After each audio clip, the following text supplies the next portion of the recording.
저한테는 아들이 하나 있는데 그 아들 이름이 유다준이라고 합니다. 근데 이 유다준이라는 이름 특별한 이름은 아니지만 나름 좀 스토리가 있어요. 제가 제 아내하고 이제 결혼하기 전에 연애하고 또 교제하면서 결혼을 전제로 그렇게 했으니까 그때 확실하지도 않지만 결혼해서 하나님이 아들을 주시면 이름을 뭘로 할까? 연애할 때 할 일 없으니까 또 하는 거예요, 그렇게. 그래서 궁리하다가 저희가 이제 유씨니까 그 돌림자가 준자였습니다. 그래서 두 자는 결정 났잖아요. 유자하고 맨 끝에 준자. 그래서 한 자만 정하면 되니까 그때 마음에 예수님의 예자를 넣었으면 좋겠다.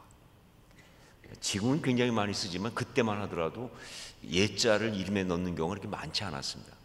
그런데 나름 정말 아주 신선한 생각으로 예자를 집어넣어서 그래서 유예준으로 하자라고 한 거예요. 그래가지고 제가 해놓고 우리 아버지한테도 제가 결혼해서 이제 아들을 얻게 되면 이름을 유예준으로 하려고 합니다 라고까지 얘기를 해놨어요. 그런데 저희 형이 먼저 결혼했거든요. 그리고 저희 형이 이제 아들을 낳았어요. 그런데 어느 날 아버님이 전화가 왔더라고요. 아무리 그 이름을 궁예봐도 유예준밖에 떠오르는 게 없다. 그러니까 너 양보해라 그런 거예요.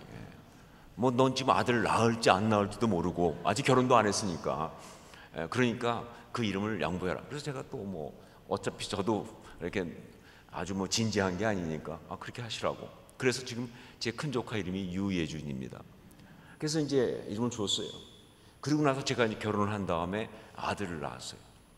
그러고 났더니 너무 아까운 거예요. 주지 말 걸. 그러니까 유예준은 안 되고 그럼 어떻게 지을까? 그러다가 생각해 봤습니다. 예수님보다 끝발이 높은 게 뭘까? 그렇잖아요. 아무래도 더 끝발이 높은 걸 가야 되니까.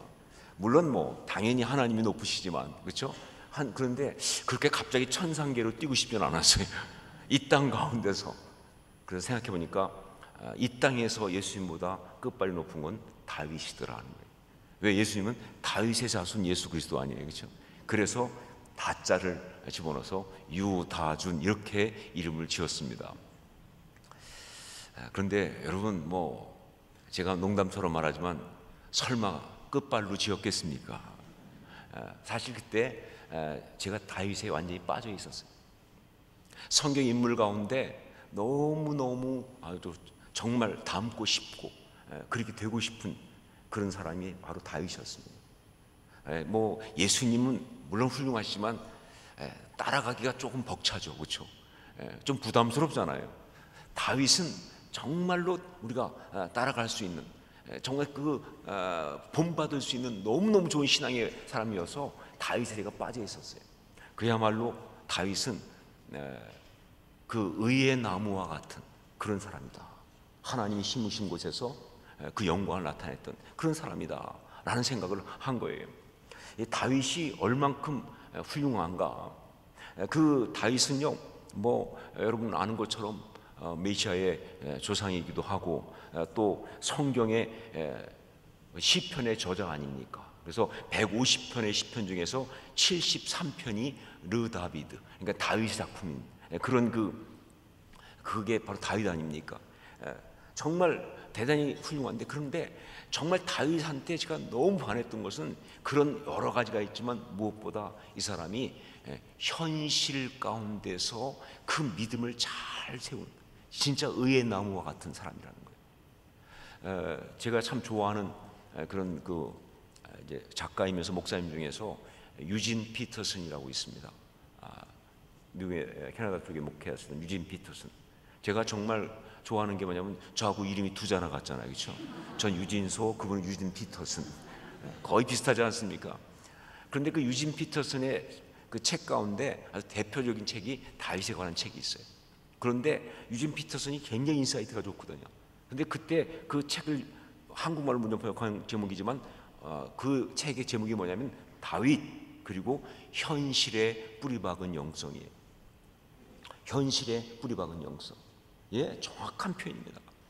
다윗은요, 정말 믿음이 참 좋지만, 그런데 믿음은 좋은데 현실 가운데는 좀 빌빌하거나 혹은 비현실적이거나 혹은 적응이 안 되거나 그런 사람이 아니고, 그 현실 가운데서도 말이죠, 너무나 맡은 일을 잘 감당해서, 그러면서도 영적으로도 빗나가거나 오염되지 않고 그 신앙을 지켜가면서, 물론 실수도 하고 하지만 그러나 하나님 앞에서 다시 바로 서면서 얼마나 훌륭한지.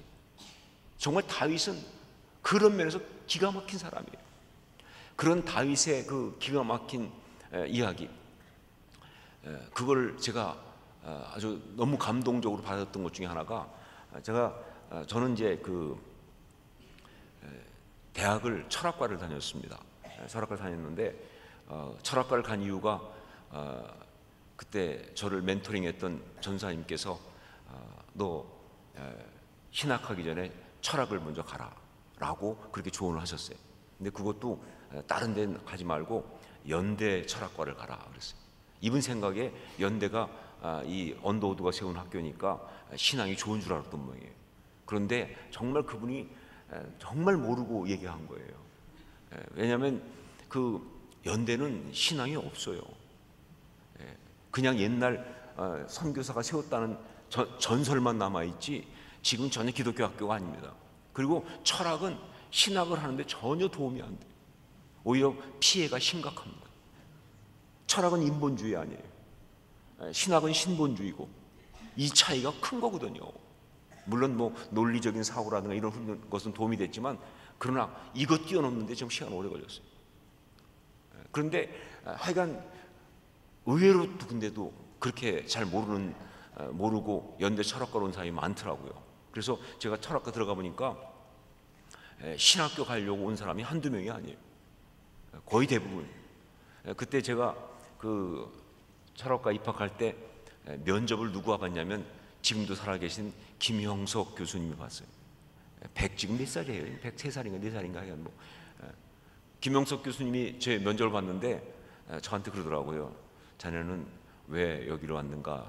그래서 제가 그때 막 성령 충만해가지고, 저는 주의 부르심을 받고 목사가 될 사람인데 그 전에 먼저 세상을 좀 아는 것이 좋다고 생각해서 그래서 철학과에 왔습니다.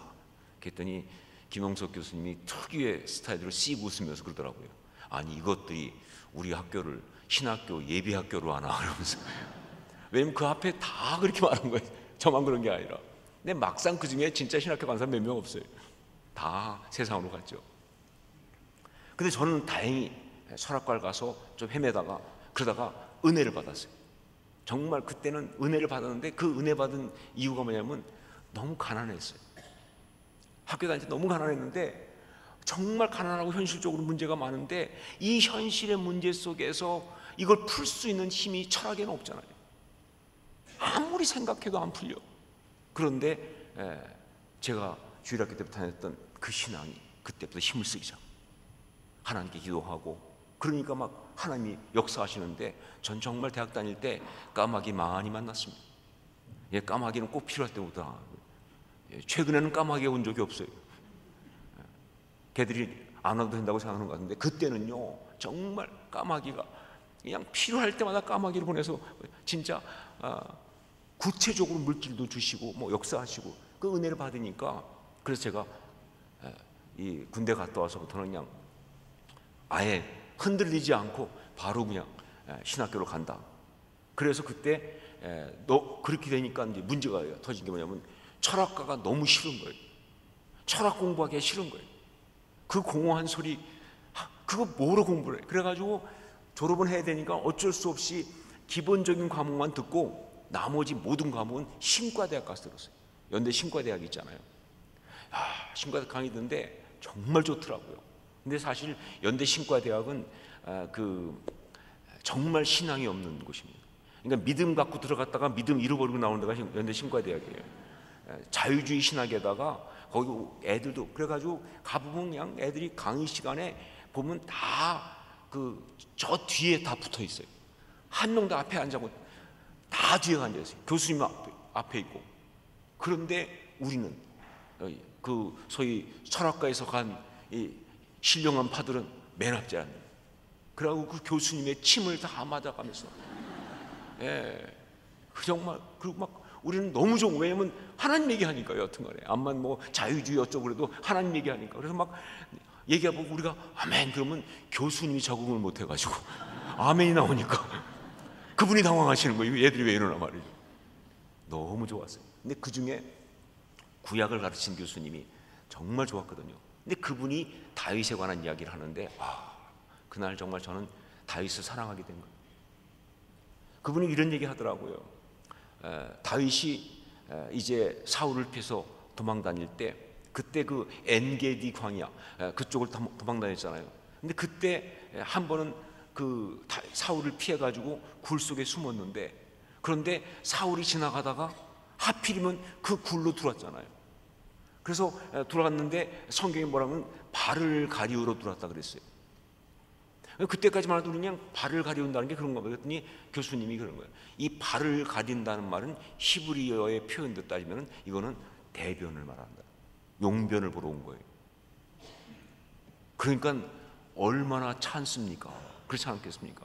그 사울 때문에 그렇게 도망다니는데 그 원수가 지금 자기가 숨어있는 앞에 혼자 무기도 아무것도 안 갖고 그냥 혼자 왔잖아요. 와갖고 그냥 딱 용변을 보고 있으니까 이거는 그냥 진짜 절호의 찬스예요. 하나님 주신 기회예요. 그냥 뭐 크게 힘쓸 것도 없이 그냥 칼로 찌르고 주저앉히면 끝나는 거예요. 그런데 그때 다윗이 안 죽이죠. 왜 안 죽입니까? 왜 안 죽입니까? 하나님께서 기름 부은 종을 내가 마음대로 손댈 수 없다. 하나님이 세운 종을 내가 손댈 수 없다 해서, 그래서 죽이지 않는 거예요. 근데 그 얘기를 하면서, 그런데 그게 신앙적으로 보면 그게 맞고 분명히 그런 이유가 있겠지만, 그러나 실제적으로 보면 그것은 정말 기가 막힌 행동이라는 거예요. 무슨 얘기냐? 다윗은 그때 이미 알았다는 거예요. 하나님 역사하셨으니까 이제 사울 다음 왕은 자기가 왕이 된다는 것을. 그런데 자기가 지금 이게 힘들다고 그래가지고 그래서 사울을 갖다가 죽여버리게 되면 그때부터 어떤 일이 시작되느냐? 이스라엘에는 신하가 왕을 죽이는 그 못된 이야기가 시작된다. 그럼 그 다음 번 피해자가 누구냐? 자기 자녀들이 되는 거예요. 그래서 다윗은 그 어려운 순간도 목숨 걸고 안 한 거예요. 단지 그냥 하나님이 기름 부은 분이니까 손대면 안 되라는 그것만이 아니라 현실적으로도 기가 막힌 이유로 그렇게 한 거예요. 그래서 다윗의 자손 남유다에서는 정변이 한 번도 없었어요. 북이스라엘은 그렇게 많이 일어나는데 남유다는 신하가 왕을 죽인 일이 없었어요. 신하가 왕을 죽이면요, 오히려 다른 사람들이 그 죽인 신하를 갖다 죽여버려요. 누구 때문에? 다윗 때문에. 그게 바로 다윗의 어떤 그런 신앙이고 삶이고 지혜고. 제가 그 공부하는데 얼마나 감동이 오는지. 네, 그렇죠. 우리가 믿음 좋다고 하는 것이 참 믿음은 좋은데 현실은 부적응이야, 이건 아니라는 것이죠. 이거는 하나님의 사람의 모습이 아니라는 거예요. 이거는 의의 나무가 아닌 거예요. 다윗은요 정말 그런 면에서 기가 막힌 사람이에요. 유진 피터슨이 말한 그대로 다윗 현실에 뿌리 박은 영성이라니까요. 왕으로서 그렇게 탁월할 수가 없어요. 정말 인격적이면서도 영적이에요. 그러면서 정말 실력이 있습니다. 그러면서도 하나님 앞에 순수해요. 제가 다윗을 어떻게 안 사랑하겠어요? 그래서 제가 아들 이름을 유다준이라고 지었다 하는 것이죠. 예수님보다 끝발이 높아서가 아니고 말이죠. 자, 다윗은 이런 사람입니다. 그런데 이 다윗이 성경 가운데 가장 처음 등장하는 게 어디냐? 바로 오늘 우리가 읽은 말씀, 이 사무엘상 16장입니다. 그러니까 이게 굉장히 중요한 장이죠. 이 다윗이 성경에 이제 드디어 처음 등장하는 순간이에요. 그런데 여러분, 이 사무엘상 16장에 다윗이 처음 등장하는 이 부분에서 우리가 정말 봐야 될 아주 중요한 하나의 그 단어가 있어요. 어떤 식으로 등장했느냐? 바로 기름 부음을 통해 등장했다. 기름 부음, 영어로 하면 anointing이란 말이죠. anointing, 기름 부음. 이 단어를 기억해 하셔야 돼요. 정말 다윗이 평범한 사람이었어요. 평범보다 더 부족한 삶일 수도 있었습니다. 그런데 이 사람이 이렇게 훌륭하고 이렇게 아름다운 의의 나무 같은 그런 신앙의 사람이 된 비밀이 어디 있느냐라고 한다면 그 포인트가 바로 뭐예요? 기름 부음이다. 기름 부음 때문에, 기름 부음을 통해서 그가 그렇게 된 것이다. 여러분, 그러니까 우리는 이렇게 분명히 말할 수 있습니다. 참 하나님의 사람, 참 신앙인, 아름다운 신앙이 되기 위해서는, 의의 나무 같은 신앙의 사람이 되기 위해서는 뭐가 제일 중요하다? 기름 부음이 있어야 한다는 거예요. 여러분, 기름 부음 없이 그냥 자기 힘으로 태생이 좋아서, 성품이 좋아서 그래서 훌륭한 신앙의 사람이 되는 것은 절대로 아닙니다. 여러분, 뭐 사역자뿐 아니라 성도도 마찬가지예요. 어떤 사람은 그래요. 천성이 착하니까 그래서 좀 훌륭한 신앙이 된다. 천만의 말씀이에요. 천성 착한 사람이 신앙인으로서는요 정말 힘든 거예요. 오히려요. 천성이 착하다 그러면 자기 속에 자기의가 있어요. 그거로 신앙인 되는 거 아니에요. 원래 머리가 좋아서 그 사람이 절대로 영적으로 어떤 통찰력이 있거나 그러지 못합니다. 인간이 그렇게 되는 게 아니에요. 여러분, 기름 부음이 있어야 되는 거예요. 기름이 부어져야, 그래야 진짜 그가 아름다운 신앙인이 되고 정말 기가 막힌 그런 믿음의 사람이 되는 것이다 하는 거예요. 다윗이 그걸 보여주고 있는 거예요. 여러분, 신앙의 사람에게 기름 부음이 얼마나 중요한지는요 이름만 봐도 알 수가 있다. 여러분들이 누굽니까? 우리가 누굽니까? 그리스도인 아닙니까? 그리스도인 맞죠? 여기 그리스도인 아닌 사람 아무도 없죠? 지나가다가 혹시 실수로 들어온 사람 아닌다면은 다 그리스도인 아닙니까? 그런데 그리스도인, 크리스티아노스, 그리스도의 사람, 그리스도의 것들, 이런 뜻이죠. 그런데 여기서 이 그리스도란 말이 뭐예요? 크리스토스란 말이 뭡니까? 이게 바로 뭐예요? 구약의 메시아란 말을 헬라 말로 번역한 거 아니에요? 메시아가 뭐예요? 기름 부음 받은 자 아닙니까? 그러니까 우리는 이름 자체에 기름 부음이 들어가 있어요. 그리스도인 뭐예요? 기름 부음 받은 자의 사람들이에요. 기름 부음 받은 자들이 우리도 다. 그러니까 우리는 기름 부음이 아니고는 될 수 없는 존재예요. 그리스도의 이름 자체가 기름 부음이에요. 정말 중요한 거죠. 그런데 이 기름 부음이 이렇게 중요한데 그동안 한국 교회에서는 특별히 이 장로교 쪽은 더 그랬죠. 이 기름 부음 별로 쓰지 않았어요. 제가 기름 부음을 좀 연구하려고 그래서 그 자료들을 찾아보니까 기름 부음에 대한 책들 나온 거 몽땅 보니까 거의 3분의 2가 이단들이에요. 그리고 3분의 1이 좀 그 신비주의 혹은 어떤 그런 카리스메릭한 그쪽에서 많이 썼어요. 그러니까 보통 그동안 기름 부은 그런 분이 뭐냐, 이게 말이죠 좀 극단적 성령 운동에서 많이 써요. 그래가지고 막 그 사람들은요 실제로 이렇게 집회할 때 보면 기름 붓는다고 그래갖고 그래서 진짜 기름병을 갖고 와요. 글쎄 식용유인지 뭐 뭔지 모르겠지만 저도 한번 그 경험한 적이 있는데 나오라고 그러더니 진짜 기름불 가지고 그 기름을 갖다가 머리에 바르더라고요. 와 진짜 막 그러는 거예요.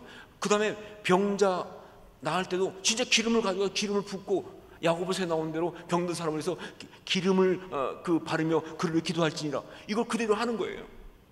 그래서 이 기름 붓는 걸 갖다가 너무 어떤 그 형상화 실제적으로 막 그렇게 하다 보니까 그 기름 부음이라고 하는 영적 의미가 너무 퇴락한 거예요. 일종의 신비주의가 됩니다.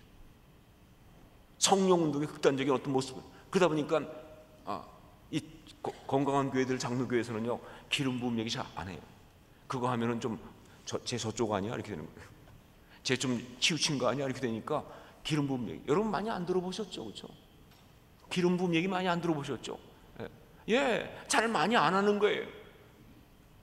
정말 중요한 건데 우리 신앙의 본질에 해당하는 건데 그런데 얘기 안 하는 거예요. 전 이거 잘못됐다고 생각합니다. 극단적 성령 운동가들이 이 말을 잘못 좀 잘 사용하고 그렇게 좀 남용했다고 그래서 그걸 제쳐놓으면 안 되죠. 그거는 마귀한테 우리가 당한 거예요. 오히려 그걸 뭐예요? 더 잘 사용해야 한다 그 말입니다. 기름 부음은 우리한테 주신 은혜인데 그걸 놓치면 안 되죠. 여러분 원래 그래요. 마귀는요, 이 마귀는 가라지 전문가예요. 얘들은 하여간 좋은 거 다 가라지. 그래서 막 구원이 중요하니까 구원파가 나왔어요. 전도가 중요하니까 또 전도 무슨 뭐 추수꾼 뭐 이런 게 나왔어요. 새하늘과 새 땅 얼마나 중요합니까? 신천지가 나왔어요. 하여간 좋은 것들은 다 가라지를 뿌리는 거예요. 그래가지고 그 좋은 걸 우리가 마음 놓고 추구하지 못하도록 만드는 아주 못된 놈들이에요. 기름 부음도 그렇게 돼버렸어요. 아니죠. 우리가 더 제대로 해야죠. 정말 더 사모하고 그걸 더 체험하고 그 은혜를 우리가 받아야 될 줄로 믿습니다. 기름 부음 중요한 거예요. 그러면 이 기름 부음이라는 것이 무엇인가? 한마디로 기름 부음은요, 하나님께서 하나님의 역사를 행하시기 위해서 당신의 사람들을 선택하시고 세우시는 방법이에요. 그러니까 기름 부음은요 절대적으로 하나님이 사람을 세우실 때 쓰실 때 쓰는 역사예요. 괜히 붓는 거 아니에요. 여러분 하나님은 이 하나님 당신의 역사를 행하실 때 반드시 사람을 통해 하십니다. 정말 제가 하나님 같으면 사람 안 씁니다. 골치 아프지 걔들.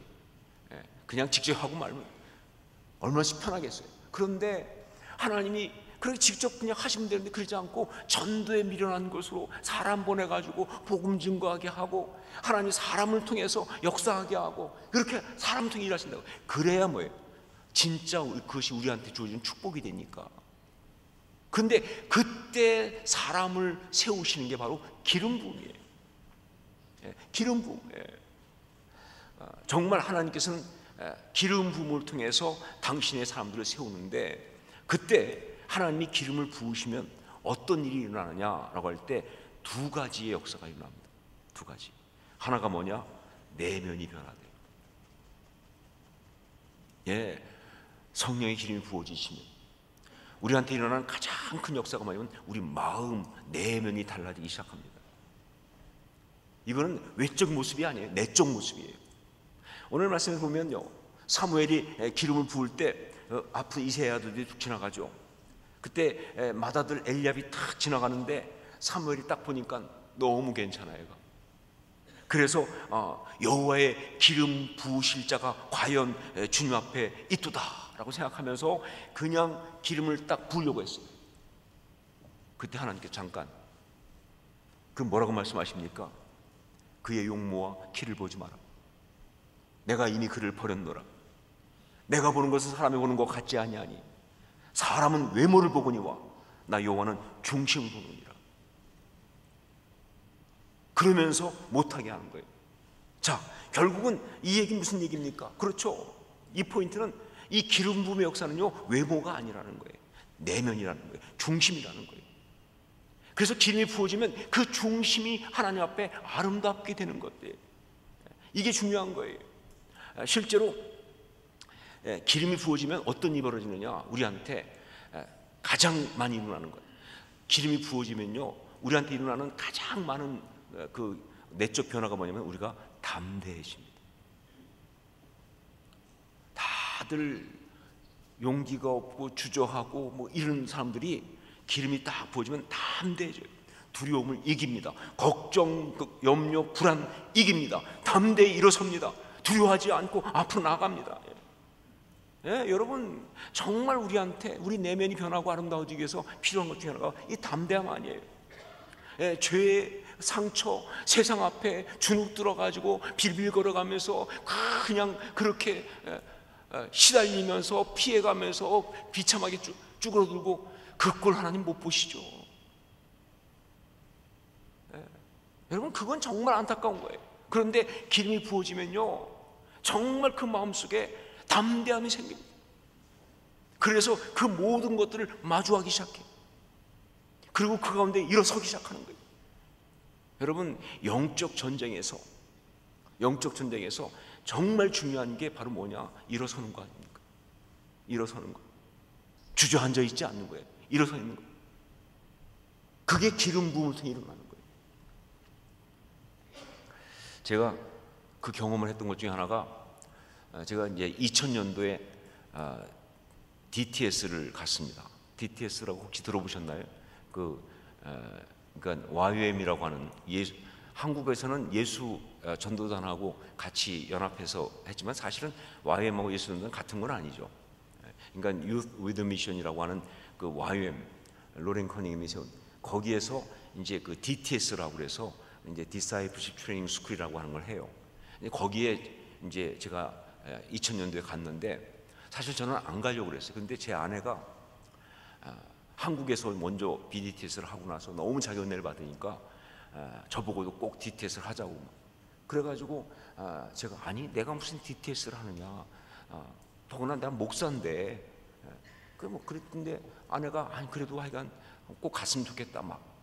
근데 제가 갖고 있는 특징 중에 하나가 뭐냐면 전 중요한 결정을 사소하게 한다는 거예요. 정말 사소한 결정은 너무 열심히 고민하는데 큰 결정은 사소하게 해요. 그래서 안 간다고 하다 갑자기 어느 날 얘기하니까 그러면 장로님들한테 한번 안식년 달라고 해볼까?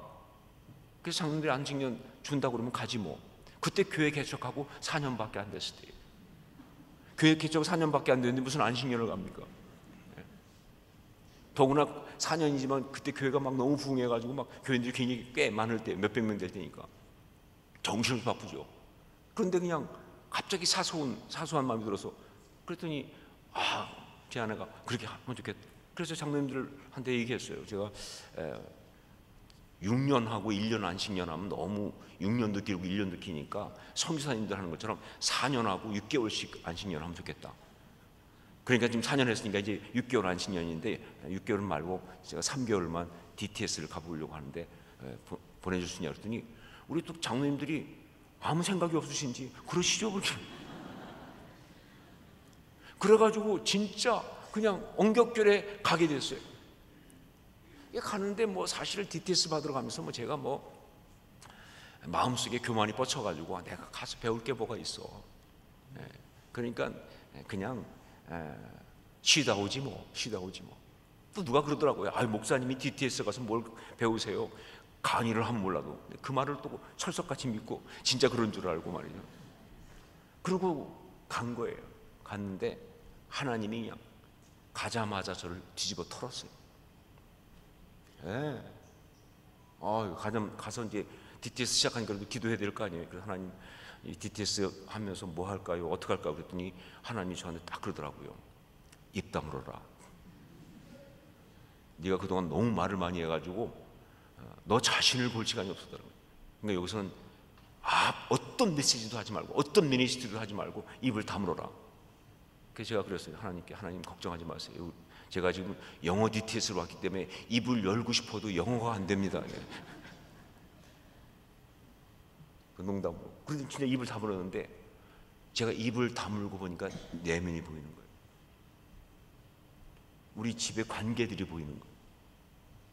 얼마나 많은 이 안에 문제가 있는지 보여요. 그러면서 거기다 하나님께서 아주 작정하고 저를 뒤집어 터니까 이 속에 있던 진짜 구정물들이 다 나오는 거예요.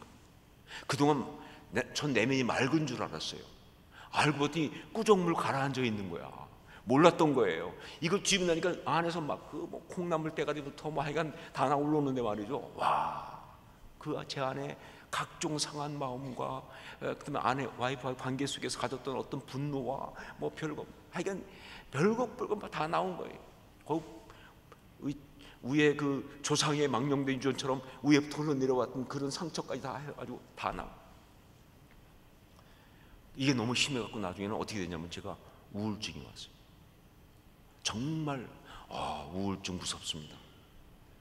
정말 그거 힘들어요. 저는 완전 우울증도 아니고 일종의 그 세마이 우울증이 왔는데, 세마이 디프레션. 이건 완전 디프레션은 아니지만 약간 한 절반 정도 디프레션인데도 정말 아무것도 하기 싫고 너무 우울하고 비참하고 살기가 싫어요. 그래서 어느 날, 그날도 또 갑자기 그냥 우울증이 오니까 힘들어가지고 이제 강의 들으러 가야 되는데 가기 싫은 거예요. 강의도 듣기 싫고 아무것도 하기 싫고 사는 게 싫고 막 그런 거예요. 그래가지고 강의실 가야 되는데 제가 그냥 그 숙소 침대에 누웠어요. 누워가지고 그냥 나 안 간다. 제 아내가 딱 본 지 상태를 아니까 알았다. 그리고 자기 혼자 이제 강의실 갔어요. 근데 누워 있는데 생각해 보니까 그래도 가야겠어. 이럴 수는 없잖아요. 참 신앙은 평소에 그래도 훈련받은 게 중요합니다. 이러고 있을 수는 없다 생각해서 한 10분쯤 지난 다음에 진짜 억지로 일어났어요. 일어나가지고 그 숙소에서 강의실까지 평소에 가면 한 2분이면 가는 거리입니다. 그걸 10분 동안 갔어요. 그냥 천천히 그냥 엊그저고요. 그리고 딱 그러니까 벌써 한 20분 지나갔잖아요. 근데 갔더니 강의실 안에서는 난리가 났어요. 그때 데이빗 샌번이라고 알트 샌번이라는 그 선교사의 아들인데 찬양인들을 기가 막히게 하는 친구, 젊은 친구인데 그날 원래 데이빗이 그날 찬양인도 안 하는데 거의 저희 CDT에서 그날 그 데이빗이 와가지고 찬양인도 하는데 젊은 친구가 하는데 영성이 기가 막혀요. 찬양을 막 하고 사람들은 막 다 찬양하고 난리 나서 거의 성령님과 함께 막 나만 뒤에 쭉 주저앉아요. 그래가지고 그냥 찬양이 나옵니까? 안 나오죠.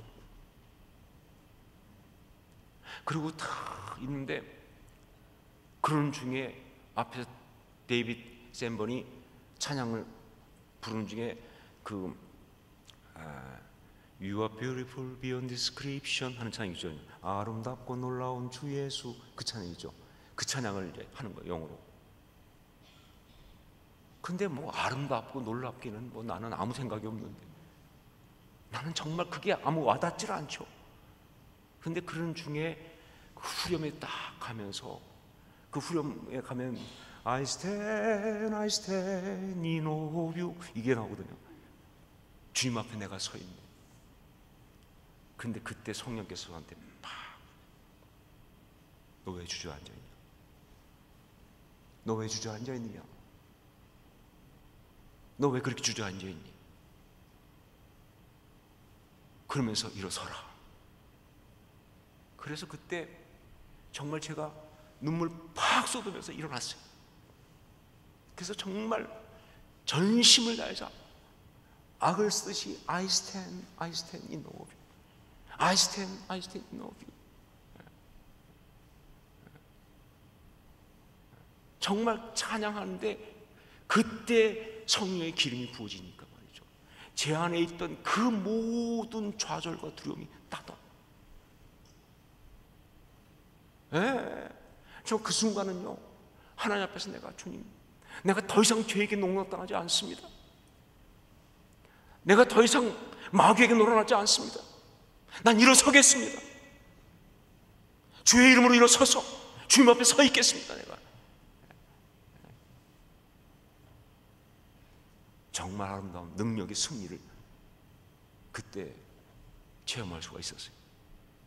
기름 부음은 그런 겁니다. 네. 어떤 사람은 기도하는 가운데 기름이 부어지면요, 그렇게 걱정하고 그렇게 염려하고, 그래서 막 어떡하죠? 주님 이거 어떻게 하면 좋습니까? 막 뭐 그냥 그 무슨 암이 오기도 하고, 혹은 어떤 그런 의심이 되기도 하고, 뭐 불치병이 오기도 하고, 막 그 두려움 때문에 막 힘든데 기도하는 건데 기름이 딱 부어지면요, 그 순간 전혀 두렵지 않죠. 뭐 주님 맡기고 가겠습니다. 주님이 치유하시면 치유하시고요. 그리 아니하실지라도, 여러분, 그리 아니하실지라도 나온 건요, 이건 기름 부음이 있으니까 나오는 거예요. 에스더의 죽음은 죽으리이다. 기름 부음이 있으니까 나오는 거예요. 내면을 바꾸신다는 거죠. 이게 바로 기름 부음이에요. 여러분, 우리가 지금 의의 나무 공동체 이 주제를 나누지 않습니까? 의의 나무가 되기 위해서는요, 기름 부음이 필수입니다. 기름 부음 받지 못하면 의의 나무가 될 수가 없어요. 어떻게 이렇게 말하느냐? 말씀이 이렇게 되어 있잖아요. 어제 봤지만 이사야 61장 1절 3절 보면 주 여호와의 영이 내게 내리셨으니 이는 여호와께서 내게 기름을 부으사 말이죠. 이 의의 나무 이야기는 기름 부으심의 이야기라고요. 기름이 부어지면서 나타난 역사예요. 그 기름 부음의 역사가 말이죠, 그것이 그대로 우리 가운데 드러나서 그 역사로 맺어지는 어떤 결론이 뭐야? 의의 나무 아니냐고 말이에요. 이거는 정말 기름 부음이 아니고는 있을 수 없다. 전 여러분이 주의 성령의 기름 부음 가운데 정말 아름다운 진정한 의의 나무가 다 될 수 있기를 주의 이름으로 축원합니다. 이 교회가 의의 나무 공동체 되기 원하느냐? 그렇다면 기름 부음이 있어야 돼요. 이 교회의 예배 가운데 기름이 부어져야 합니다. 기도하는 가운데 기름이 부어져야 합니다. 찬양의 기름이 부어져야 한다 그 말입니다. 성도의 교제 가운데 기름이 부어져야 돼요. 그러면 내면이 바뀌어요. 그렇게 두려움과 떨림과 염려 갖고 왔던 사람들이 말이죠, 담대함을 얻어서 말이죠, 힘을 가지고 세상에 나가서 그 세상을 뒤집는 거예요. 그게 바로 여호와의 심으신 바 그 영광을 나타낼 자라 그런 거예요. 역사가 그거 일어나는 것이죠. 기름 부음은 우리의 내면을 바꿉니다. 뿐만 아니라 기름 부음은 또한 그에게 하나님의 일을 감당할 수 있는 능력을 줘요. 기름 부음과 능력은 뗄래야 뗄 수가 없습니다. 기름 부어지면 뭐가 생긴다? 능력이 생기는 거예요. 능력이. 그런데 이 능력이 왜 생기냐? 기름 부음 순간 왜 능력이 생기냐? 그거는 바로 기름을 딱 부어주시면요, 그 기름 부음을 받는 순간 사실은 하나님의 영을 받는 거거든요. 그러니까 그 마음이 하나님의 마음을 품어요. 하나님 마음을 품으면요, 그 하나님의 마음을 품는 순간 그때부터 막 이 안에 하나님의 마음을 통해서 내 안에 하나님의 마음에 불이 붙어요. 여러분, 모세가 호렙산에서 그 처음 부름 받을 때 그때 뭐예요? 떨기나무에 불이 붙었잖아요, 그렇죠? 그러나 사라지지 않는지라. 그냥 괜히 한번 어떤 그런 불쇼한 게 아니에요. 모세 관심 끌려고. 그건 하나의 굉장한 심볼릭한 모습입니다. 네 인생 이렇게 된다는 겁니다. 이제부터 네 인생은 불이 붙는다 그 말이에요. 그러나 타버리지 않는, 그러나 소멸되지 않는 그러한 아름다운 삶. 기름을 부으면 바로 그런 역사가 일어나요. 긍휼의 불이 붙습니다. 정말 그래서 정말 하나님 마음을 가지니까 정말 불쌍한 사람들, 고통당한 사람들, 죄 가운데 있는 사람들 보면 그 마음이 안타까워요. 여러분, 우리가 많이 보지 않습니까? 정말 예수 안 믿는 사람 보면 그냥 마음이 안타까워가지고 어떡하지 그거 기름이 부어져서 그러는 거예요. 하나님의 기름이 부어지면서 하나님 마음이 들어가면서 불이 붙으니까.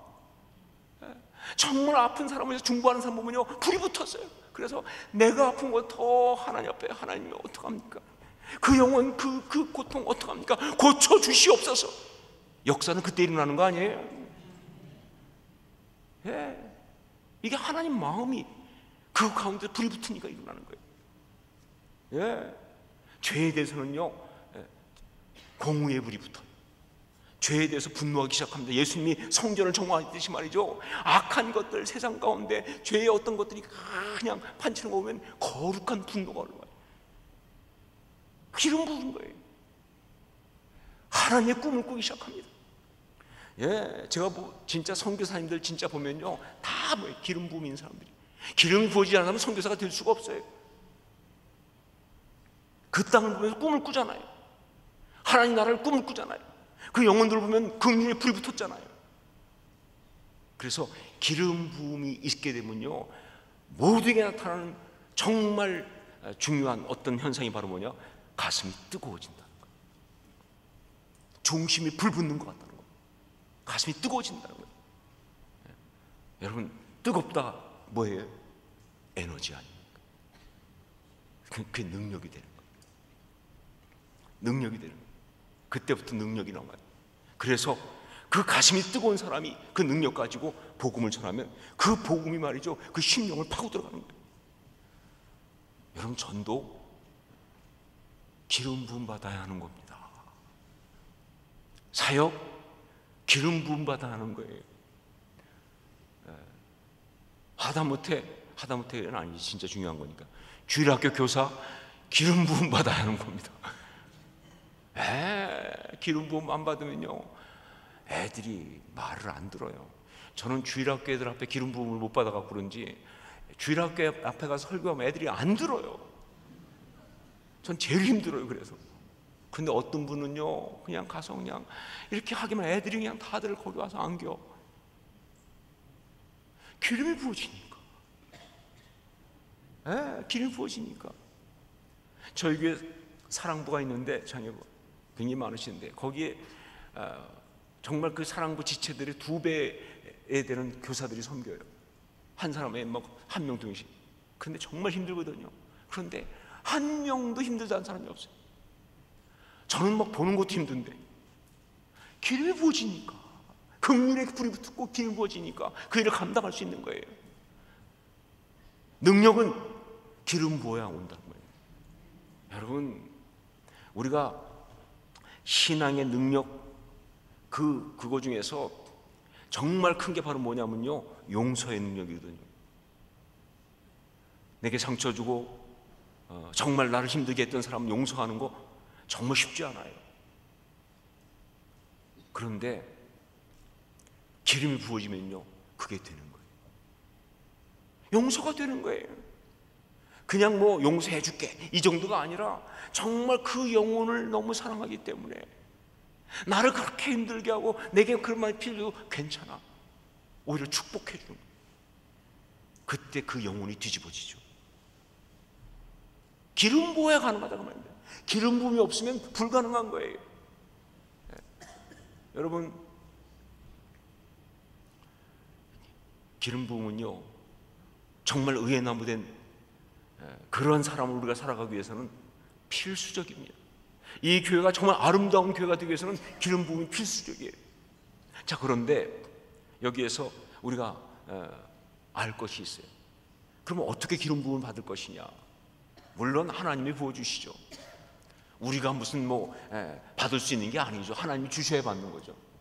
그러나 여러분, 모든 은혜가 그러하듯이 기름 부음도요, 그냥 아무나 그냥 하나님이 아무나 막 무작위로 주는 거 아니에요. 무슨 뽑기 하듯이 뽑아가지고 그냥 주는 거 아니고요. 하나님은 반드시 기름 부으실 만한 사람에게 부으세요. 그래야 진짜 그 능력이니까. 그러니까 우리가 기름 부음 받으려면요, 하나님이 기름 부으실 만한 그러한 사람이 되는 게 정말 중요하다. 이게 기름 부음에 대한 중요한 거예요. 어떤 사람한테 기름을 부으시는가? 다윗이 그걸 보여줬습니다. 다윗이 그 12절 말씀 보면, 우리 12절 한번 같이 읽어볼까요? 12절 같이 읽습니다.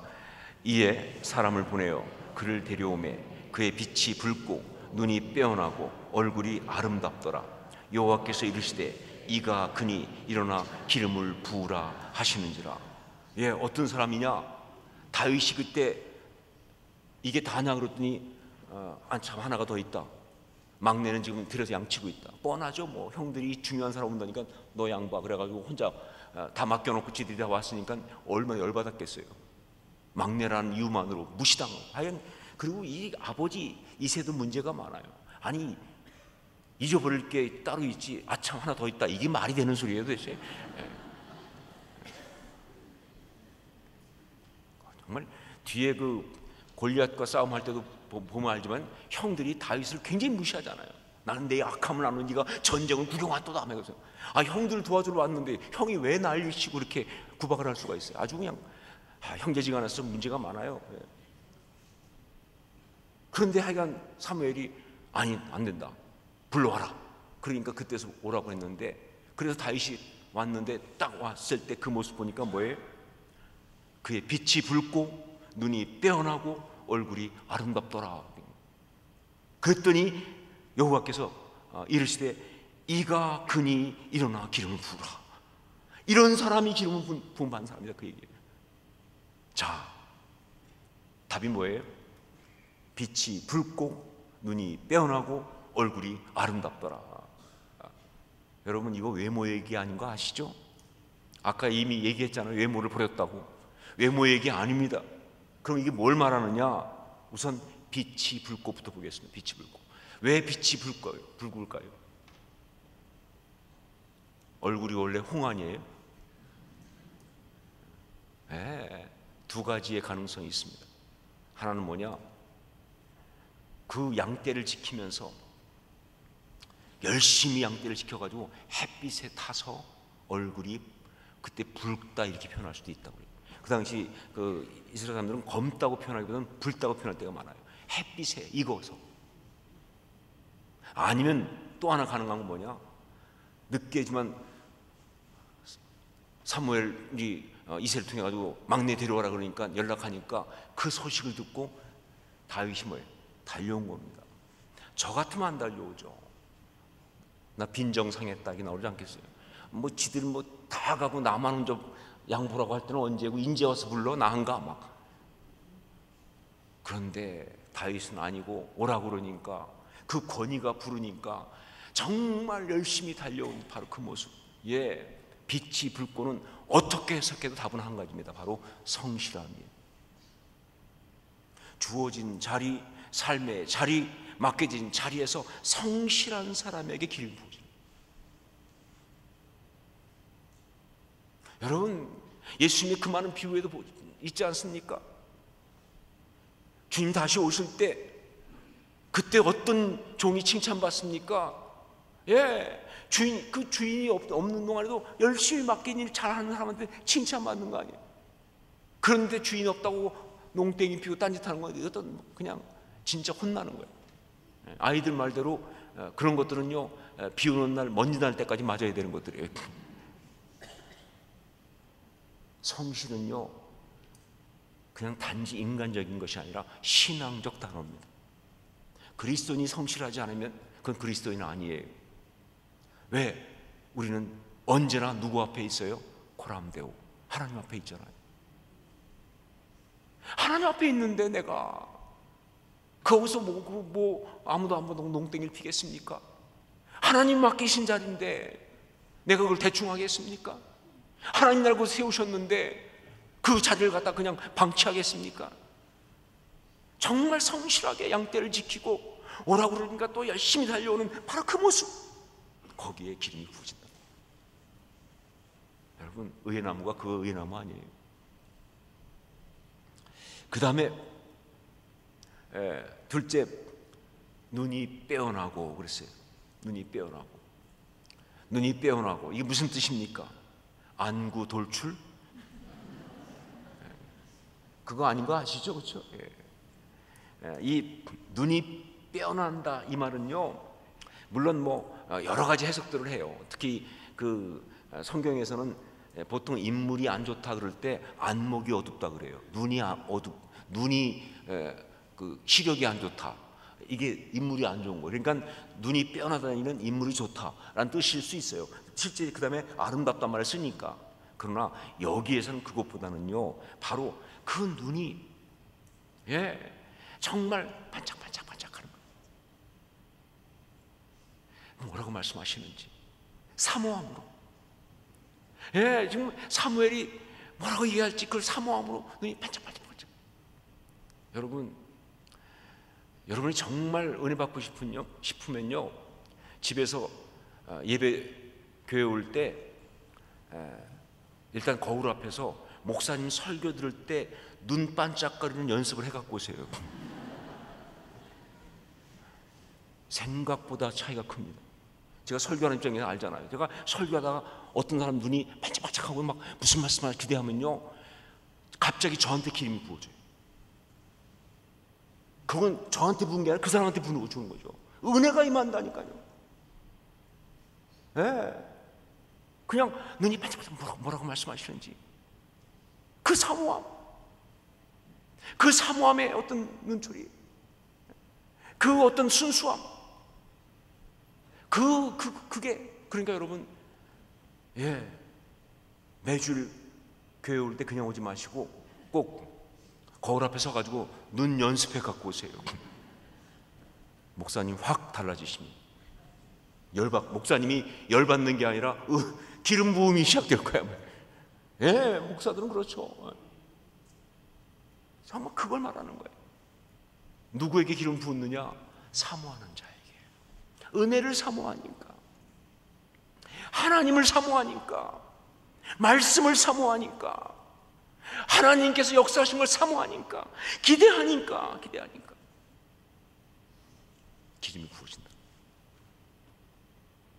그게 바로 기름 부음을 받는 사람입니다. 성실하고 열정이 있고, 그리고 뭐예요? 사모하는 사람. 이게 바로 다윗의 모습이었어요. 이게 아름답다고 표현한 것이고요. 그런 사람에게 기름을 붓는다. 여러분, 은평교회가 어떻게 정말 주님이 원하시는 교회가 될 수 있느냐? 여러 가지가 있겠지만 의회나무 공동체가 되는 방법이 무엇입니까? 오늘 이 둘째 날 저녁에는 성령께서 이렇게 말씀하셨습니다. 기름 부음이 있어야 한다. 성령의 기름 부음이 있어야 한다. 예배에도, 찬양에도, 말씀에도, 기도하는 가운데도, 성도의 교제 가운데도, 그리고 주께서 맡기신 그 사역 가운데도, 삶의 그 모든 자리에도 기름 부음이 있어야, 그게 바로 의의 나무와 같은 아름다운 사람들이 되는 것이다 라고 말씀하셨습니다. 기름 부음 받은 공동체, 기름 부음 받은 사람들 다 될 수 있기를 주의 이름으로 축원합니다. 기도하겠습니다. 우리 기도할